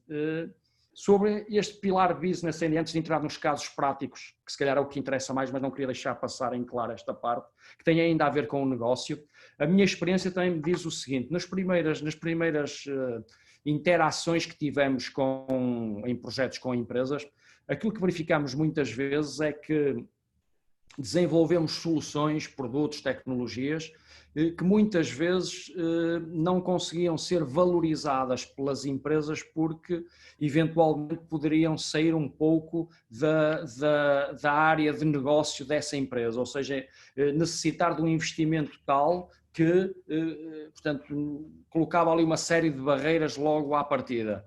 E, portanto, aí tivemos alguns projetos, alguns desenvolvimentos que ficaram na gaveta, entre aspas, porque necessitavam depois, do ponto de vista de valorização do mercado, de um investimento forte por parte da entidade empresarial. E começámos a explorar aqui outras formas também de valorizar o conhecimento mais à frente, quando está desenvolvido e convertido em produto e em tecnologia. Obviamente que a criação de spin-offs empresariais, ou seja, as empresas criarem spin-offs para explorar então estas novas tecnologias desenvolvidas, foi algo que aconteceu em vários dos nossos parceiros com quem nos fomos envolvendo. Depois, mais à frente, a ideia de também a criação de spin-offs de base académica, muitos dos investigadores também levaram a cabo uma série de criação de spin-offs nesse domínio e também impulsionados por muitos dos projetos que nós fomos tendo com as empresas. Ultimamente temos explorado um modelo diferente que eu acho que é interessante também, que valia a pena aprofundar, que são as spin-offs de relação também entre empresas e investigadores ou a universidade e criam-se novas entidades a partir desta relação também. É algo que está ainda em estudo, fizemos isso com uma das entidades, estamos ainda a avaliar de que forma é que isto pode resultar, mas parece-me que há um comprometimento muito maior entre a questão da investigação e do conhecimento e as valências trazidas pelas empresas nesses domínios. Portanto, eu penso que os modelos são sempre muito elásticos, não é? E temos que pensar sempre a forma de nos adaptarmos e de sobretudo, maximizarmos aquilo que vamos fazendo. Pronto, relativamente a exemplos, nós temos vários exemplos de produtos desenvolvidos com base em conhecimento técnico-científico que estão no mercado, que são valorizados pelas empresas que trabalham connosco. Posso dar aqui alguns exemplos práticos. No âmbito de um projeto com o Ministério da Defesa, portanto, em que foi constituído um consórcio entre a Universidade do Minho, o Exército e a Força Aérea e depois 13 empresas industriais. Portanto, desenvolvemos os capacetes balísticos e os coletes balísticos que atualmente foram testados já pelo Exército Português e atualmente estão também em fase de aquisição para equipar as Forças Armadas Portuguesas com base no conhecimento que nós desenvolvemos em nanotecnologia e em materiais com base em fibras para diminuir a massa, o peso dos elementos e mantendo um nível de proteção adequada. Isso é um exemplo de sucesso, mas sobretudo porque na gênese da constituição do consórcio há algo que para nós é fundamental, que é muitas vezes o designado triângulo virtuoso, não é? A academia, os utilizadores e as entidades capazes de transformar o conhecimento então na tecnologia. E, portanto, este triângulo nesse aspecto funcionou bastante bem, porque aqui o Exército e a Força Aérea têm a função de fornecer os inputs para o desenvolvimento e para a aplicação do conhecimento científico, mas depois serem os tomadores da tecnologia que mais à frente é desenvolvida. Eu acho que é um exemplo bastante interessante e tem sido apresentado em várias situações, mas depois também em relações de one-to-one, universidade, uma empresa connosco, também várias situações. Estou recordado que já há algum tempo atrás desenvolvemos vestuário interior para incontinentes urinários, e portanto com vestuário reutilizável, e que foi também um produto de sucesso, deu origem a 2 patentes. Neste momento é um produto que está maduro no mercado, é vendido em vários países do mundo por uma empresa portuguesa que é a Ímpetus, e que tem também uma implantação bastante interessante e que veio responder também a uma oportunidade, a uma necessidade de mercado. Lá está a ideia de casarmos o conhecimento científico com a questão das oportunidades. Mas também mangas para cancro de mama, também desenvolvida com a empresa Barcelcom, em que também tivemos uma participação forte do Centro de Mama do Hospital de São João e que atualmente é um produto que também está disponibilizado no mercado e que trouxe também uma série de vantagens, principalmente as senhoras que sofreram mastectomia e que tiveram que retirar um dos seios, e portanto a questão dos linfodemas que são criadas nessas situações, portanto essas mangas têm essa função também, mas também na área, por exemplo, da construção civil, em que desenvolvemos e aí num modelo completamente diferente, em que fizemos um desenvolvimento interno, primeiramente a partir de um projeto FCT, portanto financiado apenas para a questão científica, em que se desenvolveu um varão em fibra de carbono e em outro tipo de fibras para substituir o aço na construção civil, portanto não sofrendo corrosão, sendo mais leve que o aço, sendo mais resistente até à intração, e que fomos desenvolvendo essa investigação ao longo do tempo e neste momento estamos num processo de transferência dessa técnica. O Marco conhece o processo porque registrou a patente relativamente a este produto e neste momento estamos num processo de aquisição da patente por parte de uma entidade portuguesa e da transferência desse conhecimento para essa empresa ligada obviamente ao ramo da construção. Portanto, vários exemplos com modelos diferentes, também tendo em conta a expectativa que os nossos parceiros, empresas, vão criando relativamente aos desenvolvimentos que vamos fazendo com eles. Para já, também. Muito obrigado. Eu gostava só de referir que, antes de passar a palavra ao Marco, que eu acho que não é dada suficiente visibilidade a estes exemplos e a muitos outros. Se nós hoje pensarmos nas nas empresas que têm tido maior impacto na transformação da economia e na imagem que a economia portuguesa tem no exterior, são quase todas empresas ligadas a pessoas que saíram da universidade, ou em muitos casos eram mesmo investigadores, e que deixaram ou que mantiveram uma posição na universidade, e noutros casos de empresas mais antigas tradicionais que se conseguiram reconverter precisamente estabelecendo ligações com a universidade. São dos maiores casos de sucesso que nós conhecemos, vai desde a Fidzai à Vision Box, aqui em Braga também temos várias, ou seja, o país tem muitas empresas destas que eu acho que não são conhecidas na sociedade e não têm o reconhecimento. Acho que também há sempre um problema de dar visibilidade, porque a visibilidade no fundo é reconhecimento e acaba por servir como exemplo. E o exemplo é muito importante, o exemplo é muitas vezes a melhor forma de reproduzir as boas práticas, as tais boas práticas que nós precisamos e de mostrar a importância que tem o conhecimento, o gerar conhecimento e estabelecer a relação com as universidades. Eu passava a palavra ao Marco Sousa só para ele referir o que é que a Tecminho tem feito ou pode fazer ainda para melhorar essa relação entre a universidade e as empresas. Olá. Retomando um pouco o que o João referiu, que vem também em conta a resposta, o papel essencial das interfaces é de facto continuar a fazer esta ponte, e eu, tal como o João, também já sofri, entre aspas, na pele, o que é, em algumas situações, algumas reuniões com empresas, termos investidores que não estão propriamente sensibilizados, não estão vocacionados. Isso é o papel essencial que nós temos. Eu costumo ter em atenção o seguinte: uma tecnologia, por muito boa que seja, se não tiver uma equipa de investigadores empenhada e disponível para levar o projeto para a frente, dificilmente vale a pena os esforços da Tecminho ou qualquer outra interface. Isso é essencial. Uma tecnologia necessita, por norma, necessita sempre da colaboração, tem que haver uma passagem do know-how. E isto acontece muitas vezes, que nós até podemos ter a tal tecnologia patente, mas exige sempre know-how associado, e se os investigadores, por qualquer motivo, não estiverem empenhados nesse processo, não vale a pena. Dificilmente o processo irá correr bem.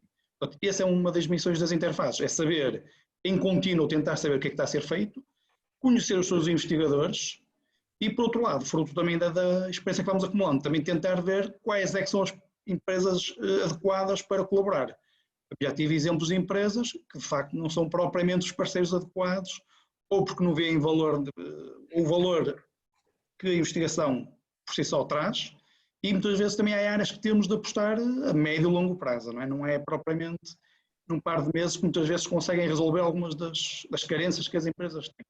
Eu, se me permite, o Alexandre, se me permite, eu ia tentar responder aqui algumas questões que têm sido colocadas. Em termos de exemplos, o Rolf Angueira já referiu a maior parte, grande parte deles eu também tenho acompanhado, e a referir alguns outros. Nós temos muitos, mas que percentualmente, atendendo ao número de patentes, também não são assim tão elevados em termos percentuais. Mas temos diversos casos de Universidade de venda de patentes, ou seja, não estamos a falar de licenciamento, mas da transmissão definitiva, digamos assim, dos direitos. Infelizmente, ou não sei se será propriamente algo de negativo, provavelmente não devemos considerar assim. Em termos de vendas, tudo que foi de significativo foi sempre a empresas multinacionais, estrangeiras mesmo. Ou seja, a nível nacional, nunca tivemos essa, entre aspas, felicidade, digamos assim, de também ter um desses negócios. Todos os que foram significativos, um deles foi com o Rolf Angueira, com uma empresa alemã, que lá está, que apostou a longo prazo, se não estou em erro, o projeto desenvolveu-se por 4 ou 6 anos, e foi pago a 100% pela empresa, e no final ainda conseguimos transferir a tecnologia por um determinado valor. Ou seja, também muitas vezes temos que ver, por muito que, entre aspas, que existam falhas da nossa parte, também tem de haver do lado lá os parceiros adequados, que foi ali o caso de sucesso. E temos projetos, temos muitos exemplos. Sim. Os maiores, lá está, também exigem recursos, são com empresas multinacionais. Temos o caso que continua da Bosch, mas temos agora também aqui com o Rolf Angueiro, estamos a entrar agora aqui num projeto com a PSA Citroën, não é? Também um projeto de relevo. Ou seja, acho que temos bons casos de sucesso, e te referir também, porque foi das questões que nos colocaram, que é a questão da repartição da titularidade desses resultados. Isso é uma questão que por vezes ainda coloca algumas dificuldades, ou seja, porque aqui é que, quando mexemos nestas áreas, existe às vezes algum atrito, também tentamos resolver. Existindo financiamento público, traz-nos algumas dificuldades por vezes. Se por um lado as regras estão definidas, por outro, às vezes temos ali uma margem cinzenta em que levanta algumas dificuldades em termos de negociação. Esse é um papel que a Tecminho desenvolve na universidade, ou seja, tentar estabelecer um acordo que seja satisfatório para ambas as partes. E por vezes o que me custou um pouco aqui em termos da nossa realidade empresarial é nem sempre termos do lado de lá a abertura para perceber que determinados resultados podem ser perfeitamente, digamos, transmitidos numa área científica exclusiva para a empresa, mas ficarem livres para o investigador poder desenvolver a sua atividade em áreas que nem sequer são concorrenciais. E muitas vezes temos essa dificuldade. E sinto um pouco isso, eu por vezes tenho mais facilidade em gerir projetos europeus nesta matéria do que projetos a nível nacional. A nível nacional, por vezes, colocam-se questões muito mais difíceis de ultrapassar. Portanto, temos que ver a questão das regras de financiamento. Em termos de financiamento que seja meramente privado, as pessoas têm aqui recebido algumas questões, depende muito de dois fatores essenciais. É tentarmos saber se, de facto, a empresa está disponível, ou se o valor do projeto cobre, de facto, todo o know-how que está associado. Muitas vezes estamos a falar de um trabalho de grupos de investigação que já decorre há uma década, ou mais até. Ou seja, temos de ver se de facto está a ser atribuído o justo valor e a tal questão de ver a valorização futura desses resultados. Se irá, a empresa está na disponibilidade de recompensar devidamente quando pretende, no fundo, ter um monopólio, que também é uma questão complexa. Por vezes, em termos de determinação, porque também estava aqui um dos nossos convidados aqui a colocar a questão do que é uma distribuição justa entre investigadores e empresa. Isso depende muito do caso concreto, ou seja, não há uma solução previamente determinada ou determinável. Se de facto estamos perante uma situação em que a empresa assume todos os custos, e aí temos eu também tento um pouco alertar os investigadores para a necessidade de, até para a empresa também estar ciente e também haver, digamos, um processo normal, que não surjam atritos no meio do processo, que por vezes ocorre, não é? Termos uma noção do que é que está incluído, ou seja, o número de investigadores, de bolseiros, o custo-hora, o tal valor do know-how, também tentamos dar apoio e, infelizmente, também por vezes não corre bem, também os investigadores ou não têm essa noção, ou por vezes também não têm propriamente, não tendo este rigor, digamos assim, também podem conduzir a valores que de facto podem ser um pouco desvirtuados. Agora, indiretamente, então, esta questão da distribuição justa é muito difícil de determinar. Por norma, tentamos ver qual é o contributo de cada parte. Havendo um projeto colaborativo, se ambas as partes estão a contribuir, é possível, com algum bom senso, digamos assim, e sobretudo com uma relação de transparência, ou seja, conversar, antes, idealmente, antes do projeto arrancar, ter isto previamente definido e ver até que ponto, por vezes colocam-se dificuldades que na verdade não existem, porque é possível perfeitamente ter o know-how, entre aspas, que resulta do projeto, afete naquela área a empresa em exclusivo, sem problema nenhum, mas ficar livre para que a universidade possa desenvolver outras atividades de investigação. Penso que isto é uma situação que se consegue, com diálogo, com algum bom senso de parte a parte, evoluir.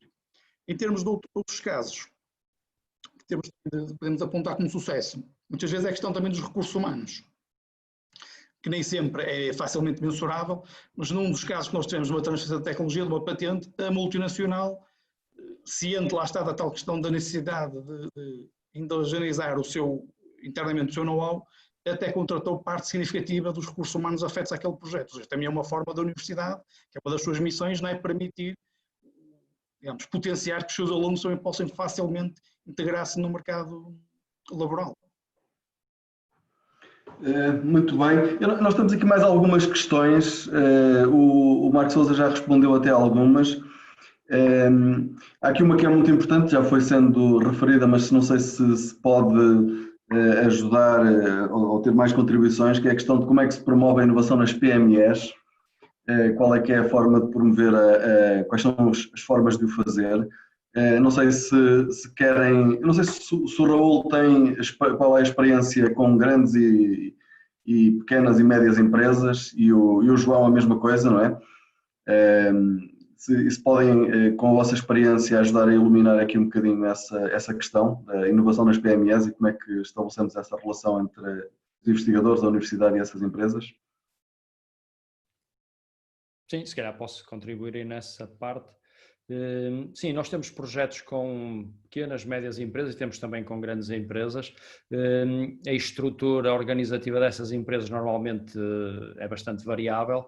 Normalmente nas empresas de grande dimensão tem um núcleo específico de investigação e desenvolvimento, muitas vezes chamado de investigação e desenvolvimento será mais de desenvolvimento e de inovação, não tanto na componente de investigação tal e qual como nós a vemos, mas que torna de alguma forma mais simplificada a relação entre a universidade e os investigadores da universidade com a empresa.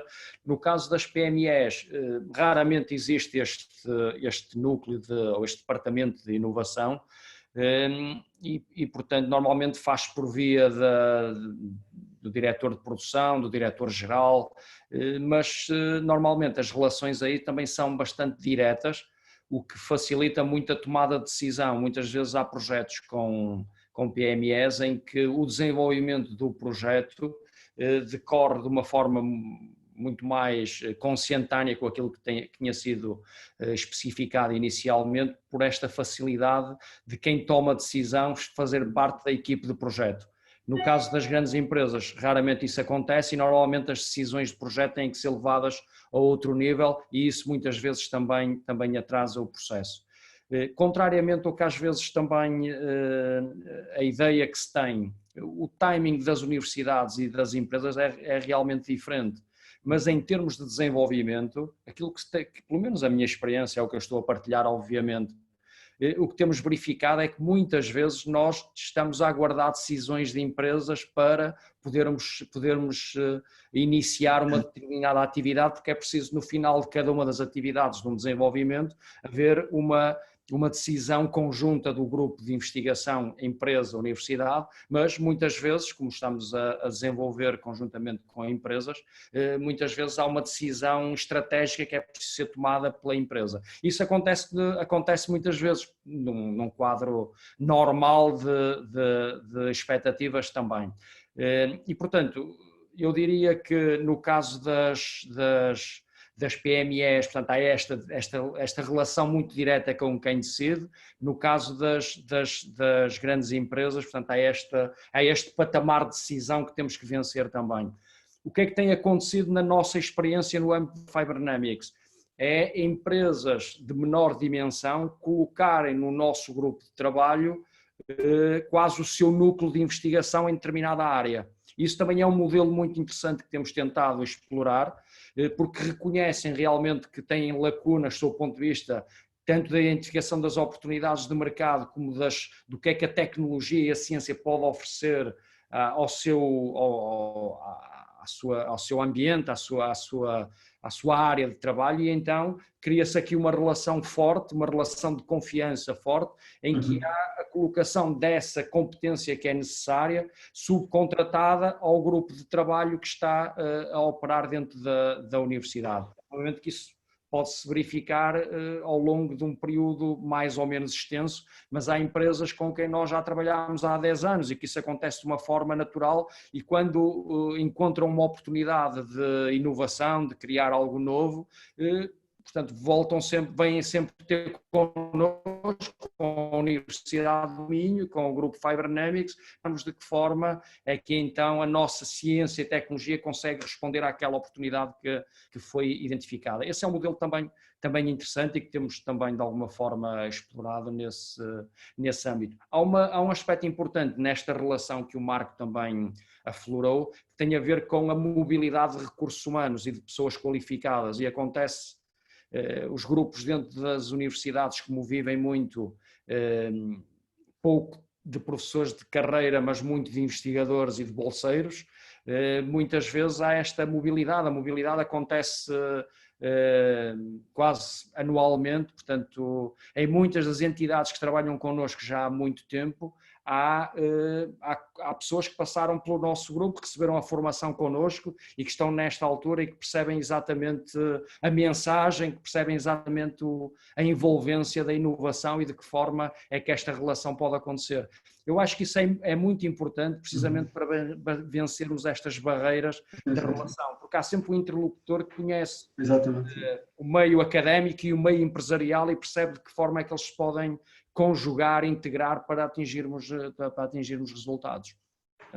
Sem dúvida, esse é um dos principais meios, de facto, a ter. Aliás, muitas das ligações muitas vezes vêm dos alunos e das bolseiros que evidentemente conhecem as competências que existem na universidade. Eu se calhar que terminava, temos só uns minutos, colocando uma questão aqui se calhar muito dirigida ao João Milhomens pela experiência que ele tem nas diferentes dimensões e por estar à frente também do Departamento de Inovação de um grande grupo económico, que é olhar um bocadinho para a frente, naquilo que são as necessidades e que vão ser as necessidades que se começam a definir, seja do ponto de vista dos financiamentos que vão existir da União Europeia, seja do ponto de vista dos desafios para a indústria portuguesa. Em que medida é que as universidades e os centros de investigação têm a investigação direcionada, porque esta é uma grande questão sempre, que é se, e a Universidade de Minho acho que teve sorte, ou teve visão, os seus fundadores, nas áreas que definiu. Se nós pensarmos naquilo que é a Revolução 4.0, a Universidade de Minho é muito forte na informática, é muito forte nos materiais, é muito forte na biotecnologia, ou seja, em muitas das dimensões, na física quântica, ou seja, em muitas dimensões em que, com os novos materiais, com o grafeno também ligado à física, ou seja, em muitas das dimensões em que nós investimos há décadas, hoje elas revelam-se essenciais para a Revolução 4.0. Mas isto não se aplica, mesmo aqui na Universidade de Minho nós precisamos fazer alguns ajustamentos, e é a capacidade, porque há muita rigidez sempre, de respondermos a isso, ou seja, de termos a investigação direcionada para as necessidades e para aquilo que vão ser os grandes desafios. Penso que era o João que referia isso no início, com os desafios societais que existem, não é? Ou seja, a capacidade de reagir a esses desafios, que são societais, mas que são também quase de sobrevivência do ponto de vista da indústria portuguesa e da capacidade também de buscar os financiamentos europeus. Nós sabemos que há aqui duas dimensões, a digitalização, a economia verde, são dois grandes eixos da União Europeia, para onde temos que nos conseguir direcionar, mas é saber se nós temos se estamos preparados para isso e se vamos ter a flexibilidade para responder a essa necessidade. Excelente pergunta. Eu não sei se tenho uma resposta, tenho algumas ideias. Se estamos preparados, não tenho a certeza. Não tenho a certeza se alguém está preparado. Acho que se houve alguma coisa que nós aprendemos nos últimos meses é que não estamos preparados para nada. Dito isto, do lado das universidades e dos investigadores e de quem está de facto nessa linha da frente, acabamos por andar um bocadinho ao sabor do que são as fontes de financiamento.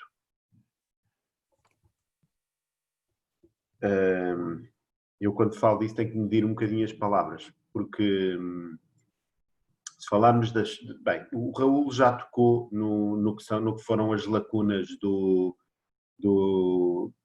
dos programas nacionais, do Portugal 2020 e do CREN, portanto ele é que abriu as hostilidades, não fui eu. E obviamente que se olharmos para esses instrumentos como tendo-nos facilitado, promovido essa modernização e a inovação, acho que havia muito para ser dito. À parte, o Raul disse muitíssimo bem, que é diz-se que não sabemos vender. É muito mais grave do que isso, porque parece que é proibido vender. É proibido vender. Um professor não pode vender, é feio. E nós temos agora as imprensas cheia de casos onde estamos a ver exemplos das relações entre as universidades e as empresas a serem sistematicamente penalizadas, castigadas, é algo que não é bonito. E nós olhamos para o outro lado. Eu tive 7 anos nos Estados Unidos, as pessoas, os professores, são encorajados a criar negócios, e são encorajados a vender, e são encorajados a ganhar dinheiro, na expectativa que quanto mais dinheiro eles ganharem, mais dinheiro eles nos vão retribuir. Eles vão incutir esse espírito empreendedor, esse espírito de negócio, nos seus alunos, que vão se tornarem empreendedores, vão se tornarem homens de negócios, que vão depois devolver dinheiro às universidades. E nós estamos no caminho oposto, que é não só não o fomentamos, não o promovemos através dos incentivos, porque os incentivos proíbem a comercialização, como de certa forma o reprimimos. O professor é reprimido a ter que criar os seus negócios, e isto é gravíssimo. Não, mas, João, uma coisa que é curiosa é que, de facto, quer dizer, o Silicon Valley é uma visão dos anos 30 do Frank Terman. Exatamente. Dos anos 30. Então eu pergunto-me em que ano é que nós estamos, não é? Sim, quase há 100 anos, e nós andamos a discutir essas coisas agora, porque a visão deles já era a ligação, a circulação entre os empresários e os investigadores, de um lado para o outro. Exatamente. Portanto, eu acho que, e agora vamos para o lado bom desta conversa, que é, de certa forma, os fundos europeus e outros programas nacionais, porque nem tudo é mau, certamente, há coisas muito boas, acho que nos têm dirigido para um conjunto de áreas que são importantes. Há muito tempo que há financiamento para as nanotecnologias. Na região de Braga foi feito um trabalho absolutamente excepcional que não tem par a nível europeu e que vai ser revolucionário na próxima década. O impacto que hoje em dia nós vemos ao nível da robótica e da inteligência artificial foi financiado há 20 anos atrás, ou há 30, ou há 40, se calhar. O professor Arlindo Oliveira dizia-me que começou nos anos 60, 20 anos antes do tempo. Agora, enfim, mas portanto, isto para dizer que acho que há coisas muito boas. O financiamento, se nós olharmos para o que são as diretivas do financiamento europeu, acho que nos dão uma indicação muito boa do que são essas apostas. Agora, acho que nós somos relativamente bons a ir buscar esse dinheiro, a captar esse dinheiro, a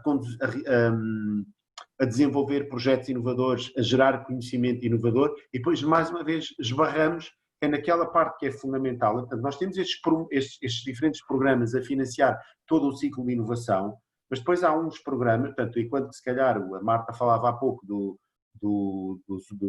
programas quadro europeus que financiam TRLs mais baixos e que me parece que o fazem muitíssimo bem, e depois nós temos outro tipo de programas que devem promover a valorização desse conhecimento, a internacionalização, e são absolutamente castradores, não é? Que inviabilizam, muitas vezes são inviabilizadores para a maioria das empresas que a eles concorrem e que querem aproveitar essas ferramentas para ir para o mercado. Portanto, agora para ir responder mais diretamente à sua pergunta. Estamos a concluir que o Filipe pediu-me para acabar às 45. Uma nota positiva, João, uma nota positiva.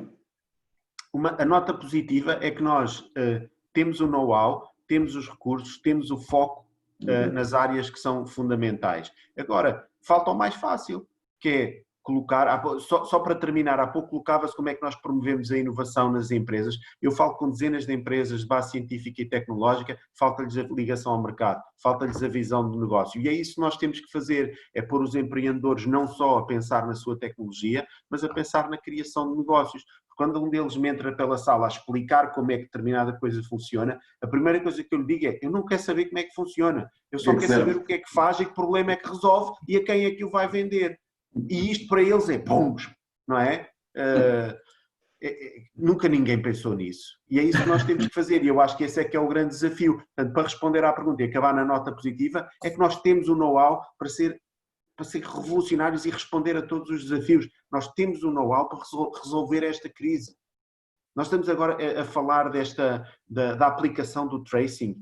Isto tem 20 anos, não é? Nós temos um know-how para ter isto a funcionar há imenso tempo. É óbvio que há questões, mas andamos aqui a enrolar e acho que temos é que agilizar. João, como eu disse aqui há uns tempos, acho que o Infarmed demorou mais tempo a aprovar o ventilador do CEA e da Universidade do Minho do que o CEA e a Universidade do Minho demoraram a conceber e a produzir o ventilador. Eu acho que isso diz muito sobre alguns dos obstáculos que nós vamos encontrando.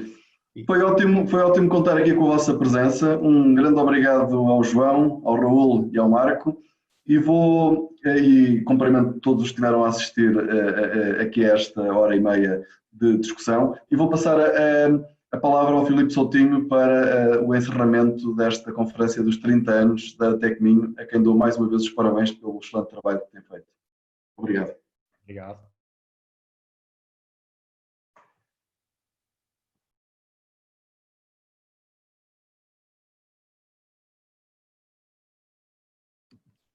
Obrigado, professor Fernando Alexandre. Acho que foi um excelente debate. Peço desculpa, estava sem som. Foi um excelente terminar com este painel, com os interlocutores multidisciplinares que aqui tivemos. Faço um agradecimento a todos, ao professor Fernando Alexandre pela moderação e a todos que estiveram presentes, ao Marco Sousa, colega aqui da Tecminho, ao João do grupo do José Mel. E ainda ao professor Raul Fangueira. Quero, para terminarmos, e porque também já nos estamos a aproximar realmente da hora prevista para o encerramento, Agradecer em primeiro lugar a todos os colaboradores da Tecminho que prepararam este evento e que têm preparado tudo aquilo que tem sido as comemorações do 30º aniversário da Tecminho. Teremos mais iniciativas ainda até final do ano e, portanto, em breve teremos mais novidades. E, para além deste agradecimento muito especial a todos os colegas que contribuíram para que hoje pudéssemos ter este conjunto alargado de oradores ao longo de todo o dia. Quero agradecer aos moderadores que fizeram um excelente trabalho, agradecer a todos os oradores e a todos os participantes. Referir que tivemos ao longo do dia centenas de participantes, cada um dos painéis teve dezenas de participantes, ou poderei mesmo referir alguns centenas, e portanto foi extraordinário, ultrapassou aquilo que eram mesmo as nossas expectativas e portanto muito obrigado a todos.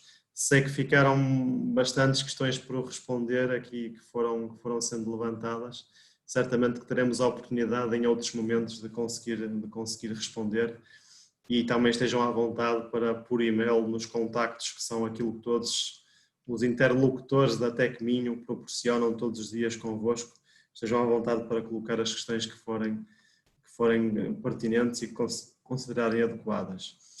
Agradeço a todos mais uma vez, obrigado por tudo e espero que tenham gostado. Deixem também as vossas opiniões e os vossos apreços e comentários a tudo aquilo que foi o evento ao longo do dia nos diferentes painéis. Muito obrigado e até breve.